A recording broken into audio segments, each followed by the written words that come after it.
बड़ों को नमस्कार, छोटों को प्यार, छोटी सी जिंदगी। आइए जुड़िए Bihari quest GS research centre के साथ। जैसे कि आपको पता है, हमने एक सीरीज़ शुरू की है सिंधु सभ्यता के बारे में। वो हमने कंप्लीट कर ली है। आज हम नेक्स्ट पार्ट करने जा रहे हैं पाषाण काल या स्टोन एज के बारे में। तो नेक्स्ट पार्ट में आज हम क्या डिस्कस कर रहे हैं, पाषाण काल या स्टोन एज क्या है। तो पाषाण काल, इसी को पत्थरों का युग भी कहा जाता है। जो पाषाण काल है इसको क्या कहा जाता है, पत्थरों का युग भी कहा जाता है। तो पाषाण काल को पत्थरों का युग क्यों कहा जाता होगा, क्योंकि पाषाण काल में जितने भी हमें जानकारी मिली है वो पत्थरों के माध्यम से मिली है। पत्थरों के औजार थे, पत्थरों के हथियार थे, इसीलिए पाषाण काल को क्या कहा जाता है, पत्थरों का युग भी कहा जाता है। और जो पत्थर है उसका जो शाब्दिक अर्थ होता है वो है प्रस्तर। तो पत्थर का शाब्दिक अर्थ क्या है, प्रस्तर है। तो इसीलिए कि पाषाण काल को क्या कहा जाता है, पत्थरों का युग भी कहा जाता है। और पाषाण काल के बारे में जो भी जानकारी मिलती है वो हमें पुरातात्विक स्रोतों से मिलती है, अर्थात हमें लिखित में कोई भी जानकारी नहीं मिली है। लिखित रूप से इसका कोई भी वर्णन नहीं किया गया है।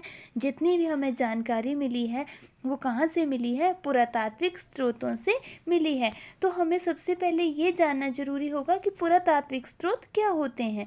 तो पुरातात्विक स्रोत वे स्रोत या फिर पुरातात्विक स्रोत, खुदाई में जो भी उपकरण या साक्ष्य या स्रोत हमें प्राप्त हुए हैं वो पुरातात्विक स्रोत हैं। जैसे कि हमें स्मारक हो गया, सिक्के हो गए, सिक्के, भवन, या फिर जो भी उपकरण मिले हैं, उपकरणों में जैसे आगे इन टूल्स में जैसे कि आगे हमारे पास औजार, आगे हथियार, आगे ये और औजार और हथियार हमें किससे मिले हैं, पत्थरों के मिले हुए हैं।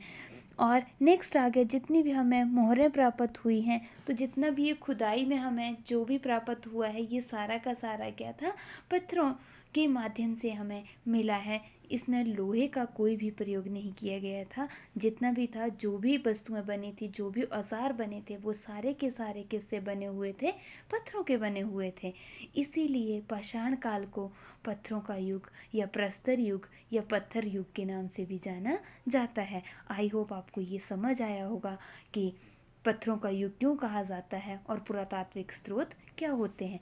नेक्स्ट है जो पाषाण काल है, इसी को हम प्रागैतिहासिक काल के नाम से भी जानते हैं। प्रागैतिहासिक काल के नाम से भी जानते हैं। और प्रागैतिहासिक काल को इंग्लिश में हम कहते हैं प्री हिस्टोरिक एज के नाम से भी क्या करते हैं, इसको जाना जाता है। अब हमारे लिए ये जानना भी ज़रूरी है कि प्रागैतिहासिक काल या प्री हिस्टोरिक एज क्या होती है। तो वे काल जिसके बारे में हमें जानकारी पुरातात्विक स्रोतों से मिली है उसे पाषाण काल या प्रागैतिहासिक काल के नाम से जाना जाता है।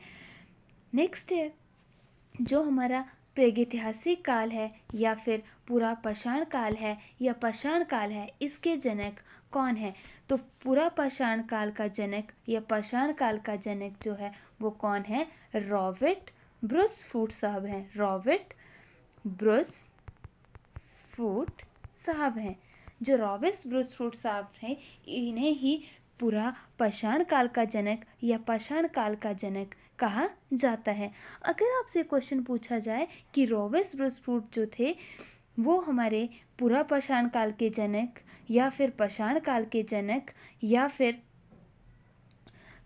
नेक्स्ट अगर आपसे क्वेश्चन पूछा जाए कि रॉबर्ट ब्रुस फूट जो थे वो कौन थे, वे एक इतिहासकार थे या फिर वो एक भूगर्भ वैज्ञानिक थे या फिर वो एक वैज्ञानिक थे या वे एक इतिहासकार थे, तो इसका जो आंसर होगा वो होगा कि रॉबर्ट ब्रुस फूट साहब जो वो गर्भ वैज्ञानिक थे। क्या थे, रॉबर्ट जो ब्रुस फूट साहब थे वो क्या थे, एक भूगर्भ वैज्ञानिक थे। अब आपको ये भी जानना जरूरी है कि भूगर्भ वैज्ञानिक क्या होता है। तो भूगर्भ वैज्ञानिक, इसकी जो डेफिनेशन है वो है भूमि के अंदर छुपे हुए जो पुरातात्विक स्रोत हैं उनकी जो खोज करता है उसे भूगर्भ वैज्ञानिक कहते हैं। मैं इसको फिर से रिपीट कर रही हूँ, भूमि के अंदर छुपे हुए घुसे हुए जो भी पुरातात्विक स्रोत हैं, भूमि के अंदर जो भी छुपे हुए पुरातात्विक स्रोत हैं उनकी जो खोज करता है उसे भूगर्भ वैज्ञानिक कहते हैं। और कौन है भूगर्भ वैज्ञानिक? हमारे रॉबर्ट ब्रुसफुट साहब हैं। और इन्हीं को ही, रॉबर्ट ब्रुसफुट साहब को ही क्या कहा जाता है? पूरा पाषाण काल का जनक या पाषाण काल का जनक भी कहा जाता है। और भारत में सर्वप्रथम पल्लवरम नामक स्थान से हमें साक्ष्य मिला है और ये पूरे पाषाण काल का पहला साक्ष्य है। तो हमें ये भी जानना है कि जो पल्लवरम है ये कहाँ पर है।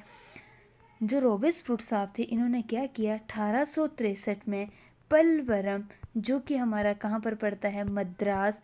मद्रास में मीन्स चेन्नई। चेन्नई कहाँ पर है? तमिलनाडु की ये क्या है? कैपिटल है। तो यहाँ से हमें रॉबर्ट साहब ने पूरा पाषाण काल का या पाषाण काल का पहला साक्ष्य प्राप्त हुआ इनको। और वो उन्हें क्या मिला है? कुल्हाड़ी मिली है। क्या मिला है पहला साक्ष्य इनको? वहाँ से कुल्हाड़ी मिली है। और ये जो कुल्हाड़ी थी वो किसकी बनी थी? पत्थर की बनी थी। तो हमें 1863 में क्या मिला? पल्लवरम नामक स्थान पर, पल्लवरम नामक स्थान जो कि चेन्नई तमिलनाडु में पड़ता है, वहाँ से हमें एक कुल्हाड़ी प्राप्त हुई है। और कुल्हाड़ी को कहा जाता है हैंड एक्स। क्या कहा जाता है? हैंड एक्स के नाम से। इंग्लिश में इसको हैंड एक्स और हिंदी में इसको कुल्हाड़ी के नाम से जाना जाता है। और कहाँ से प्राप्त हुई है? पल्लवरम, जो कि चेन्नई तमिलनाडु में है। और कब इन्होंने इसकी खोज की थी? कब इन्हें ये साक्ष्य मिला? 1863 में, 1863 में। अगर आपसे क्वेश्चन पूछा जाए कि भारत में सर्वप्रथम कौन से स्थान में पूरा पाषाण या पाषाण काल का पहले साक्ष्य मिला, तो पल्लवरम नामक स्थान, जो कि कहाँ पर पड़ता है? तमिलनाडु में पड़ता है। और ये क्या साक्ष्य मिला है? कुल्हाड़ी, जो कि पत्थर की बनी हुई थी, जिसको इंग्लिश में क्या कहा जाता है? हैंडेक्स के नाम से जाना जाता है। नेक्स्ट है, अब हम डिस्कस करेंगे पाषाण काल का विभाजन। जो पाषाण काल का विभाजन है वो क्यों किया और इसका क्या रीज़न हुआ होगा। तो पाषाण काल का जो विभाजन है, अगर हम वर्तमान की बात करें तो जैसे सबसे पहले कंप्यूटर आया और आज का जो कंप्यूटर है उसमें क्या कितने सारे डिफरेंस है। पहले ट्रांजिस्टर का यूज़ किया जाता था, या फिर अब क्या है, जैसे कि पहले क्या था, हम वीसीआर के थ्रू क्या देखते थे? मूवी देखते थे और पूरे गांव के लोग इकट्ठे होकर उस मूवी को देखा जाता था। उसके बाद सीडी आई, ये गोल कलर की, ठीक है। फिर उसके बाद क्या आ गया कि हर घर में अब टीवी होता है या फिर एलईडी होती है, उसके थ्रू। फिर उसके बाद क्या आया, एक छोटी सी चिप आई, जैसे कि आपके फ़ोन में भी होगी मेमोरी कार्ड। और आज के जो फ़ोन आ रहे हैं उसमें इतनी इंटरनल मेमोरी की अब मेमोरी कार्ड की भी ज़रूरत नहीं है। जैसे वर्तमान में हमारे जीवन में चेंजेस आ रहे हैं, नई नई टेक्निक्स आ रही हैं, तो उस पाषाण काल का जो विभाजन किया गया है वो भी इसी आधार पर किया गया है। इसमें अभी भी जो हमारे इतिहासकार हैं उनके बीच में मतभेद है कि जो इसके जो टाइम पीरियड को लेके, बाकी जैसे आज वर्तमान में क्या है, चेंजेस हो रहे हैं, वैसे वैसे टेक्नोलॉजी एडवांस हो रही है, वैसे ही इनके समय या इनमें भी क्या था, कुछ चेंजेस आए थे इनके रहन सहन में, खान पान में, या बाकी सारी चीज़ों में, खेती करने में, जैसे आज वर्तमान में है। तो इसीलिए पाषाण काल का भी विभाजन किया गया है। और पाषाण काल का जो विभाजन है वो कितने आधार पर किया गया है? इसके 3 बेसिक आधार हैं। सबसे पहले है इसका पाषाण काल का जो विभाजन है, सबसे पहले है पूरा पाषाण काल, जिसको हम पैलियोलिथिक युग के नाम से भी जानते हैं। पूरा पाषाण काल, पैलियोलिथिक युग, इसका जो टाइम पीरियड है वो 6 लाख से 10,000 वीसी है। कितना है? 6 लाख से लेके 10,000 वीसी है। मध्य पाषाण काल, जिसको मीसोलिथिक युग या मीसोलिथिक एज के नाम से जाना जाता है, उसका टाइम पीरियड कितना है? 10,000 से 6,000 वीसी है। कितना है? 10,000 से 6,000 वीसी है। नेक्स्ट है हमारा नवपाषाण काल, जिसको नवपाषाण काल, इसका कितना है? 6,000 से 1,000 वीसी के बीच में है। और जब नवपाषाण काल आया, इस युग में जो लोहे का प्रयोग होने शुरू हो गया धीरे धीरे। तो पूरा पाषाण काल के बारे में ही आज हम डिस्कस करेंगे। नेक्स्ट जो पार्ट आएंगे उसके बारे में हम बाद में डिस्कस करेंगे, मध्य पाषाण काल और नव पाषाण काल के बारे में। आज हम सिर्फ पूरा पाषाण काल के बारे में ही डिस्कस करेंगे। नेक्स्ट है जो हमारा पाषाण काल है, इसका जो विभाजन हुआ है उसके कौन कौन से कारण हैं। सबसे पहले है जलवायु परिवर्तन। जो जलवायु का परिवर्तन है वो पाषाण काल का एक मुख्य क्या माना जाता है, विभाजन का कारण माना जाता है। उपकरणों का परिवर्तन। पहले जो जितने भी टूल्स से औजार थे वो किसके बने थे, पत्थरों के बने हुए थे। जैसे जैसे टाइम पीरियड बढ़ता गया तो वैसे वैसे क्या उपकरण जो थे उनमें भी परिवर्तन आता चला गया। पहले पत्थरों के थे, फिर बाद में लोहे के, तांबा एक्सेट्रा इन सभी के आने शुरू हो गए। नेक्स्ट आगे हमारा जीवन पद्धति में परिवर्तन आने शुरू हो गया। तो ये हमारे पाषाण काल के विभाजन का मुख्य कारण है। क्या है मुख्य कारण, क्या है? जलवायु परिवर्तन, उपकरणों में परिवर्तन, जीवन पद्धति में परिवर्तन। ये पाषाण काल के विभाजन के मुख्य कारण है। नेक्स्ट है कि जो हमारी नेक्स्ट अब हम डिस्कस करेंगे पूरा पाषाण काल या पैलियोलिथिक युग के बारे में। तो पूरा पाषाण काल के बारे में हमें सर्वप्रथम जानकारी कब प्राप्त हुई? 1863 में। और किसने दी थी? रॉबर्ट ब्रुस फूड साहब ने दी थी। और दक्षिण भारत के पल्लवरम नामक स्थान जो कि तमिलनाडु में पड़ता, वहाँ से हमें एक कुल्हाड़ी प्राप्त करके दी थी। किसने दी थी? रॉबर्ट ब्रुस साहब ने क्या दिया था? दक्षिण भारत के पल्लवरम से क्या दिया था? ये है इस वाले स्थान, ये चेन्नई वाला जो स्थान है, यहाँ से हमें क्या मिला था? कुल्हाड़ी मिली थी। और ये जो कुल्हाड़ी थी वो किसकी बनी हुई थी? पत्थर की बनी हुई थी। और कुल्हाड़ी को इंग्लिश में क्या कहते हैं? हैंड एक्स कहते हैं। नेक्स्ट है जो पूरा पाषाण काल के जो लोग थे वो कहाँ निवास करते थे? तो ये लोग कहाँ पे निवास करते थे? पर्वत की गुफाओं में निवास करते थे और नदी घाटियों में क्या करते थे? निवास स्थान था। और इनका क्या कारण था? इन स्थानों तो कहाँ पर निवास करते थे? पर्वत की गुफाओं या कंदराओं जिनको हम कहते हैं, उनमें ये क्या करते थे? निवास स्थान था इनका। ये नदी घाटियों में रहते थे। नदी घाटियों में क्यों रहते होंगे? ये पर्वत की गुफाओं में क्यों रहते होंगे? क्योंकि जब ये पर्वत की गुफाओं में रहेंगे, इन एरिया में रहेंगे, तो यहाँ से क्या होगा? इनको फल मिल जाएंगे, फूल मिल जाएंगे, पेड़ पौधे वनस्पति से कुछ खाने की, इनको क्या खाने के लिए कुछ ना कुछ मिल जाएगा। इसलिए पर्वत की गुफाओं या कंदराओं में रहते थे। नदी घाटियों में क्यों रहते थे? क्योंकि यहाँ से इनको पानी मिल जाएगा, पानी के साथ साथ इनको मांस मिल जाएगा, मछली मिल जाएगी। तो इसीलिए ये लोग क्या करते थे? ऐसी जगह पे निवास करते थे। आगे पूछा गया कि पर्वत की गुफाओं और नदियों की घाटियों में पूरा पाषाण काल के मानव का रहने का क्या कारण था? तो मैंने आपको बता दिया था कि वहाँ से ये खाद्य सामग्री और पीने के पानी, या फिर यहाँ से खाद्य सामग्री में फल फूल पेड़ पौधे हो गए। और नेक्स्ट आ गया हमारा कि यहाँ से पानी जो नदी घाटियों में इसलिए रहते क्योंकि पीने को पानी मिल जाएगा, यहाँ से इनको मांस मिल जाएगा, मछली का मांस मिल सकता है। ये जो भी जानवर ये क्या करेगा? यहाँ पर पानी पीने आएगा। तो जब पानी पीने आएगा तो ये उसको मार कर उसको खा सकते हैं। तो यहाँ से क्या है?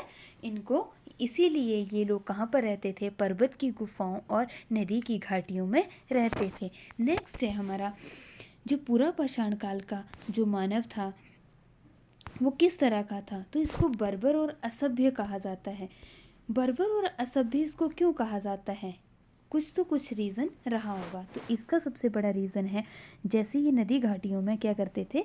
नदी घाटियों के आसपास रहते थे। जैसे ये है मानव है उसका, यहाँ पे क्या थे? औजार तो थे नहीं और ज़्यादा, तो बड़े बड़े ये पत्थर आ गए।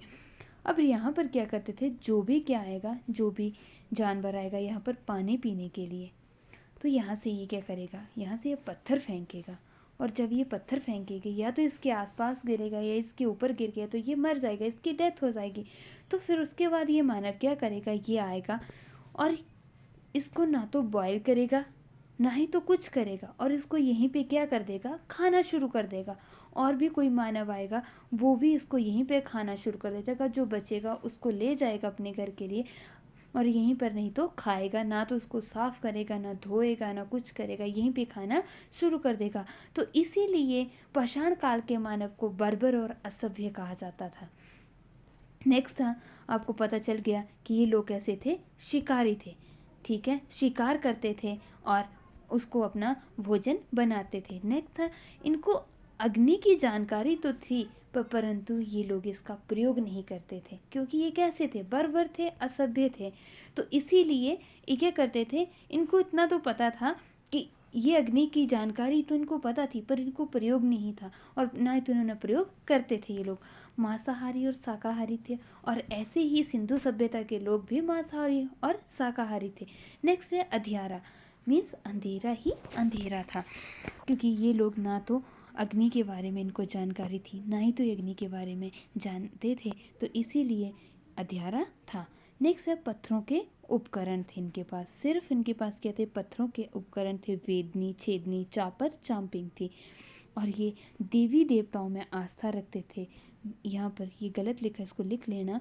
मातृ देवी की पूजा करते थे। किसकी पूजा करते थे, मातृ देवी की पूजा करते थे। नेक्स्ट है खाद्य संग्राहक, ये क्या करते थे, खाने की जो वस्तुएं थी उनको इकट्ठा रखता था पर उत्पादन नहीं करता था। क्या करता था, जो मानव था पाषाण काल का, वो खाने की वस्तुओं को क्या करता था, इकट्ठा कर लेता था, खाद्य संग्रह कर लेता था, परंतु उत्पादन नहीं करता था। गेहूँ, मक्की, जौ इत्यादि का कोई भी उत्पादन नहीं करता था।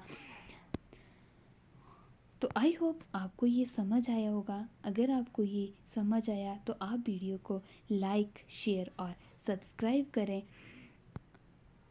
Thank you.